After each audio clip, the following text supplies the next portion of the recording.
বিভিন্ন প্রতিযোগিতামূলক পরীক্ষায় এই ধরনের অঙ্ক প্রায় দিয়ে থাকে এবং এগুলিকে আমরা বেসিক নিয়ম বা অঙ্কের ট্রিক লাগিয়ে করতে গিয়েও আমাদের অনেকটা সময় লাগে এবং ভুল হওয়ার সম্ভাবনা থাকে। তো আমরা আজকে এমন একটা পদ্ধতি শিখব যেটা সাহায্যে 5 থেকে 10 সেকেন্ডেই আমরা উত্তর বার করে নিয়ে আসবো এবং সঠিক উত্তর বার করে নিয়ে আসবো। তো আজকে আমরা কি অঙ্ক করব চলুন একবার দেখে নেওয়া যাক। 10টা অঙ্ক করব। এটা 9 নম্বর অঙ্ক, এটা 8 নম্বর অঙ্ক, এটা 7 নাম্বার, এটা 6 নাম্বার কি করে গুণ ভাগ করতে হয়, এই দশমিকের গুণ কি করে উত্তর বার করব আমরা খুব সহজেই 5 থেকে 10 সেকেন্ডের মধ্যেই।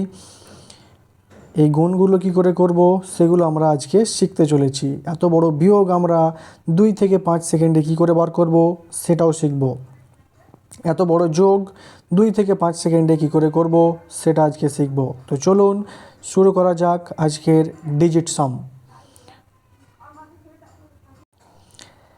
ডিজিট সাম শিখতে গেলে একটা ধারণা অবশ্যই পরিষ্কার থাকা দরকার যে যদি 9 থাকে তাহলে 9কে আমরা সবসময় 0 মেনে নেব, অথবা দুটো সংখ্যা এমন থাকে যাদের যোগফল 9 হচ্ছে তাকেও আমরা 0 মেনে নেব। তাহলে এই ধারণাটা থাকলেই আমাদের ডিজিট সাম বুঝতে কোনো অসুবিধা হবে না, এতটুকুই কনসেপ্ট। তো চলুন শুরু করা যাক। একটা প্রশ্ন প্রথমে দেওয়া আছে, এতগুলো নাম্বার, এদের ডিজিট সাম কত। ডিজিট সাম অর্থাৎ ডিজিটগুলোর সাম, মানে ডিজিটগুলোকে যোগ করে করে কত আসবে উত্তর সেটা আমাদেরকে বার করতে হবে। তো চলুন বার করা যাক। প্রথমেই আমরা দেখে নেব এখানে 9 আছে, অর্থাৎ 9 মানে 0, 9টা কেটে দিলাম। এবং তারপরে 3 এবং 6 আছে, 3 এবং 6 যোগ করলেও 9 হয়, তাই জন্য 3 এবং 6কেও কেটে দিলাম। 5 এবং 4 দুটোকে যোগ করলে 9 হয়, তাই জন্য এটাকেও কেটে দিলাম। 7 এবং 2 এটাকে যোগ করলেও 9 হয়, তাই জন্য এটাকেও কেটে 0 করলাম। তাহলে এইটার ডিজিট সাম 0, অর্থাৎ ডিজিটগুলোর সাম করলে আমরা 0 পেলাম। আশা করি বোঝা গেছে, খুব জটিল নয়, খুবই ইজি। চলুন পরের অঙ্কটা বোঝা যাক। এই অঙ্কটা এত বড় যোগ দেওয়া আছে, এটাকে আমরা পরপর সাজিয়ে যদি যোগ করতে যাই বেসিক নিয়মে তো আমাদের অনেক সময় লেগে যাবে। যদি বা অঙ্কের ট্রিক অনুযায়ী করতে যান যে এককের ঘরের অঙ্কগুলোকে যোগ করে করে আমরা দেখে নেব, দিয়ে উত্তর করে দেবো, কিন্তু আপনারা লক্ষ্য করলে বুঝতে পারবেন যে প্রতিটা অপশানের এককের ঘরের এবং দশকের ঘরের অঙ্কগুলো সমান সমান। তাহলে আমাদের বুঝতে বা অঙ্কটাকে শর্টকাটে করতে অনেক সময় লাগবে। তো আমাদের ডিজিট সাম অনুযায়ী যদি করি তাহলে এটা কত জলদি করা যায় তো দেখব আমরা। তো চলুন শুরু করা যাক। তো এখানে প্রথম যে সংখ্যাটা আছে 498, এখানে 9 মানে 0, এটা কেটে দিলাম। এবং তারপরে যে ডিজিট সাম এই 5 আর 4 এ দুটো মানে 0, 9টা কেটে দিলাম, 9 মানে 0 তাই জন্য। তারপরে 5 আর 4 9 হয়, কেটে দিলাম। এবার কি থাকলো তাহলে, এখানে 4 এবং 8 এ দুটোকে যোগ করব। তাহলে 4 আর 8 যোগ করে আমরা পাই 12, যোগ 2 এবং 6 এ দুটোকে যোগ করব, 6 আর 2 যোগ করলে 8, যোগ 6 আর 2 পরেরটাতেও 8, যোগ 2, যোগ এই 3 আর 1 4 আর 2 6, আমরা এটা পেলাম। তাহলে সবগুলোকে এবার আমরা যোগ করব। তাহলে 12 মানে হচ্ছে এবার এটাকেও যোগ করতে হবে, ডবল ডিজিট আমরা রাখতে পাবো না, এটার নিয়ম এটাই যে 12 মানে 1 আর 2 আছে, অর্থাৎ এই 1 আর 2 যোগ করলে আমরা পাবো 3, যোগ 8, যোগ 8 যেগুলো ছিল সবগুলোই 2 যোগ 6, এবার সবগুলোকে যোগ করুন। তাহলে 3 আর 8 যোগ করলে হয় 11, 11 আর 8 যোগ করলে 19, 19 আর 2 21, 21 আর 6 27, 27 পেলাম আমরা। 27 মানে 2 আর 7কেও যোগ করে আমরা পাবো 9, অর্থাৎ আমাদের এই ডিজিট সাম 9 পেলাম। তাহলে এই অপশানগুলোরও ডিজিট সাম আমাদেরকে চেক করতে হবে, যদি 9 হয় অথবা 0 হয় তাহলে সেটাই উত্তর। তাহলে এখানে 6, 7, 8 এবং 7 এইটাকে আমরা যদি 9 হয় তাহলে কেটে দেবো, তাহলে 7 8 9 কেটে দিলাম, ডিজিট সাম পেলাম 6। তাহলে এই অপশানটা হবে না, কারণ এই ডিজিট সাম 6। যদি ডিজিট সাম 9 আসতো তাহলে এটা অপশান হয়ে যেত এ উত্তর। পরেরটা দেখব, 7 আর 2 9 কেটে দিলাম, তাহলে উত্তর আসছে এটার 6 একে 7। 7 ডিজিট সামা নেই, এটার উত্তর হবে না। তারপরেরটা 6 আর 3 9, আর এখানে 7 আর 1 8, তাহলে সি অপশানটাও উত্তর নয়। তাহলে তারপরে অপশানটা দেখব আমরা, 6 আর 4 10, আর 1 11, 11 আর 7 হচ্ছে 18। তাহলে 18 অর্থাৎ 8 আর 1 যোগ করলে 9, তার মানে আমাদের ডি অপশানটার উত্তর কারেক্ট। পরবর্তী অঙ্ক আমরা দেখব। এখানে এত বড় একটা বিয়োগ দেওয়া আছে, এই বিয়োগটাকে আমরা খুব শর্টকাটে কী করে করব। আমি আপনাদেরকে বুঝিয়ে করছি, তাই জন্য একটু সময় লাগছে। আপনারা যদি প্র্যাকটিস করেন তাহলে অতি জলদি এটার সমাধান বার করতে পারবেন। তো চলুন দেখা যাক। এখানে 9টা কেটে দিলাম, তারপরে এখানে 8 আর 5 13, 13 আর 6 19, তাহলে আমরা এখানে 19 পেলাম। 19 মানে 9টাও কেটে দিলাম, তাহলে শুধু পড়ে থাকলো 1। এখানে বিয়োগ, এখানে 5 আর 4 যোগ করলে 9 হয়, কেটে দিলাম। আর 2 আর 6 যোগ করলে 8। তাহলে আচ্ছা, এখানে যদি 19 থাকে তাহলে আমরা এই 19টাকেও রাখতে পারি, অথবা 9টা কেটে 1ও লিখতে পারি। তাহলে উত্তর আমাদের -7 আসবে। তাহলে -7 এর সঙ্গে +9 যোগ করে দেব, তাহলেই সেটাই আমাদের উত্তর। তাহলে 2 আসবে আমাদের অ্যান্সার। তাহলে দেখব আমরা উত্তর এখানে কোনটাতে 2 আসছে, কোন অপশানটাতে। তাহলে 6 আর 1 7, 7 আর 5 12, 12 মানে উত্তর আসছে 3 এখানে ডিজিট সাম, তাহলে এ অবশ্যই নয়। 5 আর 6 যোগ করে 11, 11 অর্থাৎ 2 আসছে, তার মানে এটাই হবে আমাদের কারেক্ট উত্তর, এটা বি অপশান রাইট। নেক্সট যাব আমরা। এই এত বড় গুণটাকে আমরা কি করে সহজে করব। এই গুণটাকে করতে গেলে দেখে নেব ডিজিট সামগুলো। এখানে 8 আর 1 9 যোগ করলে 9 আসছে, তার মানে এখানে কিছু একটা সংখ্যা গণিত 9 গণিত আরও সংখ্যা। তাহলে একটা জিনিস মনে রাখবেন যে কোনো সংখ্যাকে 9 দিয়ে গুণ করলে তার ডিজিট সাম অলওয়েজ 9ই আসবে। 9 দিয়ে যে কোনো সংখ্যাকে গুণ করলে তার ডিজিট সাম অলওয়েজ 9 আসবে। তাহলে এত বড় অঙ্ক, এই অপশানগুলো ডিজিট সাম আমরা প্রথমেই চেক করে নেব। কত আসছে দেখা যাক।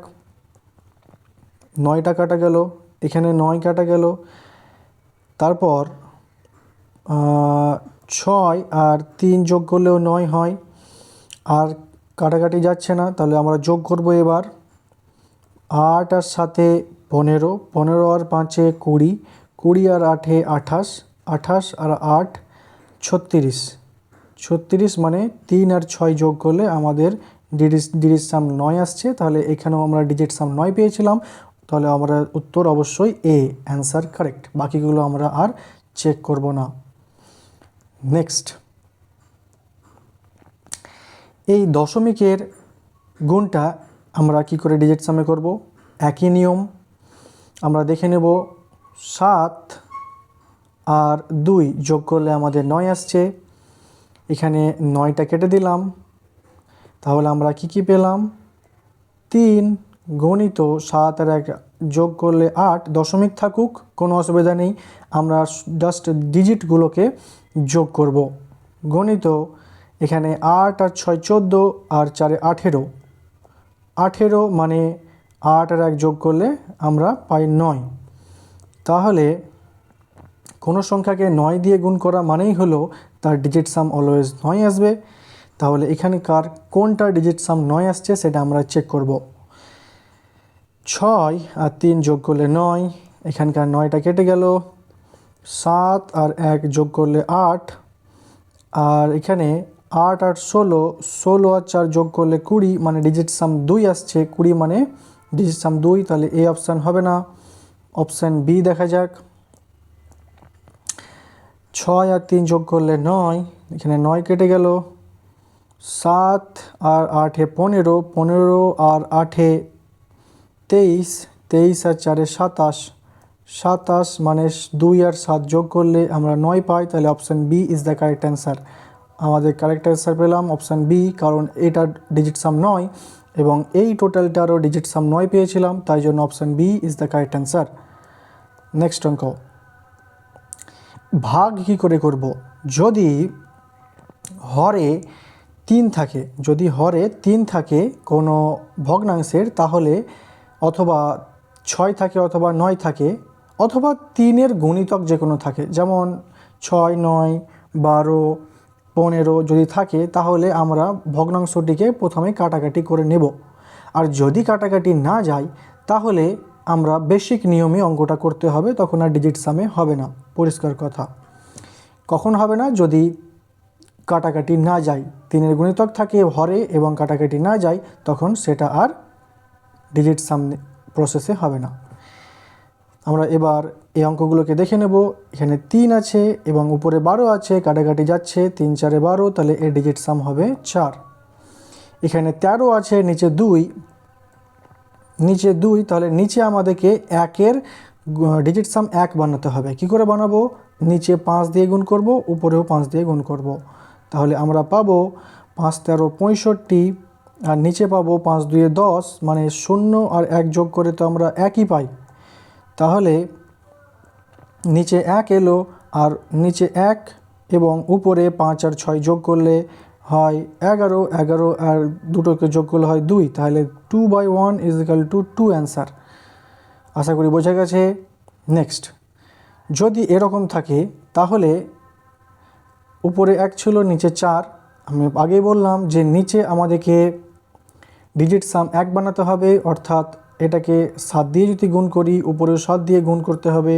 তাহলে 7 দিয়ে গুণ করে করলাম, তাহলে 4 7 28 এলো, উপরে 7 28, অর্থাৎ 2 আর 8কে যোগ করলে আমাদের 10 আসে। তাহলে 10 অর্থাৎ ডিজিট সাম অলওয়েজ 1। নিচে 1 এলো, উপরে 7, মানে ডিজিট সাম 7 আসবে। তাহলে এটা বোঝা গেছে আশা করি।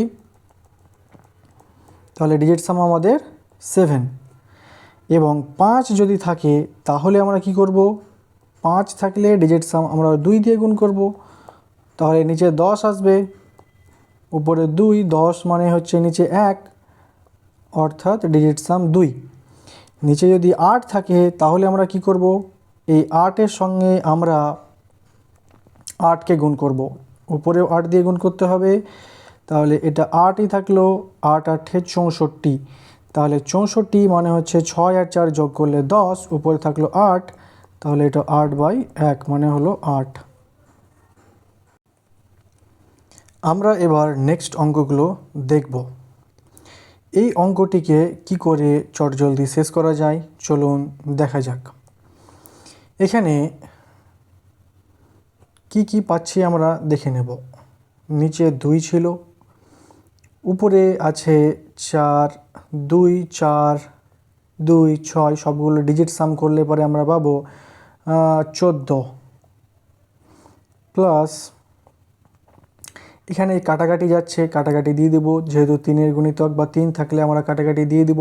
3 4 12, 3 4 12 0, তাহলে 440, অর্থাৎ 4 4 0 যোগ করলে আমরা পাবো 8, ডিজিটগুলোকে যোগ করলে 8 পাবো।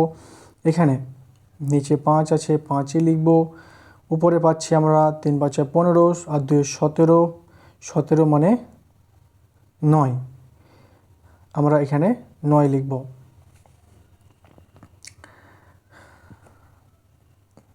সরি, এটা 9 হবে না, এটা হবে 8।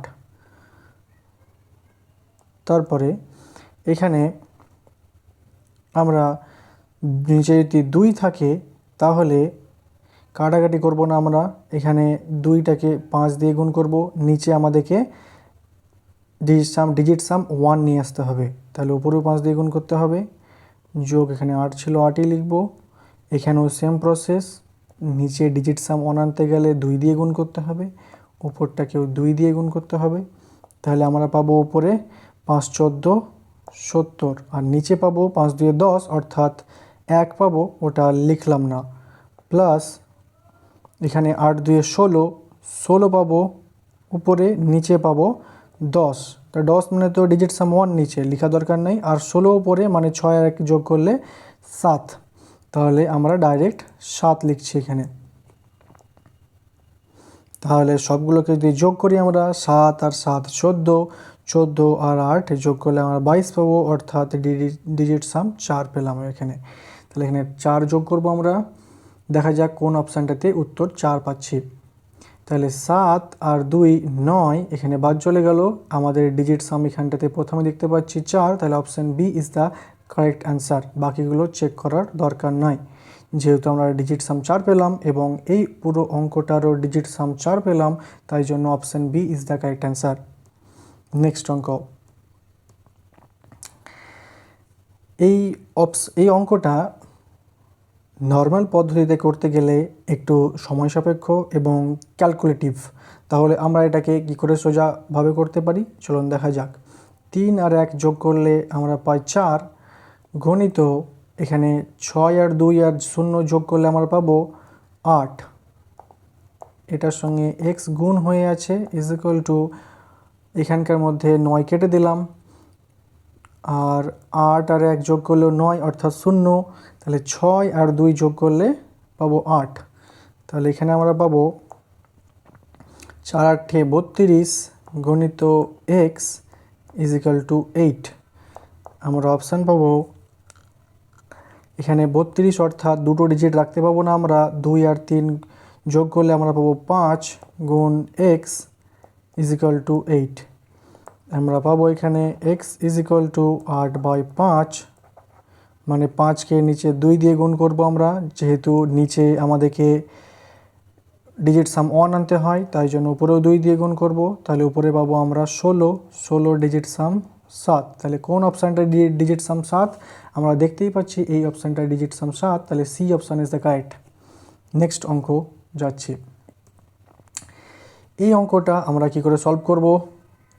একই অঙ্ক, এখানে পাবো 3 প্লাস 3 এর স্কোয়ার মানে 9 প্লাস 3 এর কিউব মানে 27 প্লাস ডট ডট ডট এটাও। আচ্ছা, একটা জিনিস মনে রাখবেন, এখানে যেহেতু এটা 3 এর স্কোয়ার 9 এবং 3 এর কিউব 27 অর্থাৎ 9 এর গুণিতক, 3 6 বা 9 এর গুণিতক। এখানে একটা 9 এর গুণিতক হলে পারে তার ডিজিট সাম অলওয়েজ 9 পাবো আমরা। তাহলে এখানে 27 না লিখে আমরা উত্তরটা লিখবো এখানে 9 প্লাস এইটার উত্তর আমরা এখানে লিখব 9, কারণ 9 এর গুণিতকের ডিজিট সাম 9 আসে, তাহলে 9 9 9 এগুলো তো উত্তর আমরা 0 ধরবো, তাহলে আমাদের ডিজিট সাম পেলাম 3। তাহলে কোন অপশানটা ডিজিট সাম 3 পাবো সেটা দেখবো। এখানে 9 কেটে দিলাম, 8 আর 4 যোগ করলে আমরা এখানে পাবো 12, 2 আর 1 যোগ করলে উত্তর পাবো 3, অর্থাৎ option C is the correct answer. তাহলে আমরা এখানে যেহেতু অপশান সি ডিজিট সাম 3 পেলাম এবং এই পুরোটার ডিজিট সাম 3 পেলাম, তাই জন্য option C is the correct answer. Next অঙ্ক দেখে নেব আমরা, এটাই শেষ অঙ্ক। তাহলে এখানে দেখে নেব 4 আর 1 যোগ করলে আমরা পাবো 5, 5 এর স্কোয়ার বিয়োগ 9 9 কেটে দিলাম 8 এর স্কোয়ার, তাহলে আমরা পাবো 5 5 যোগ করলে 25 বিয়োগ 8 8 যোগ করলে 64, তাহলে 5 আর 2 যোগ করলে আমরা পাবো কত? 7 7 বিয়োগ 6 আর 4 যোগ করলে 10, তাহলে 10 অর্থাৎ ডাবল ডিজিট রাখা যাবে না, 1 আর 0 যোগ করলে আমাদের 1 পাই, তাহলে 7 - 1 ইজ ইকুয়াল টু 6। তাহলে 6 কার ডিজিট সাম সেটা আমরা দেখে নেব, কোন অপশানটা ডিজিট সাম 6। তাহলে এখানে 2 আর 2 যোগ করলে 4, 1 5 6 7, তাহলে সি অপশান হচ্ছে না। এখানে 1 আর 1 2 3 4 5, এই অপশানও হচ্ছে না। 3 4 5 6, তাহলে এর ডিজিট সাম আমরা পেলাম 6, তাহলে option B is the correct answer. আশা করি বোঝা গেল ডিজিট সাম। ধন্যবাদ।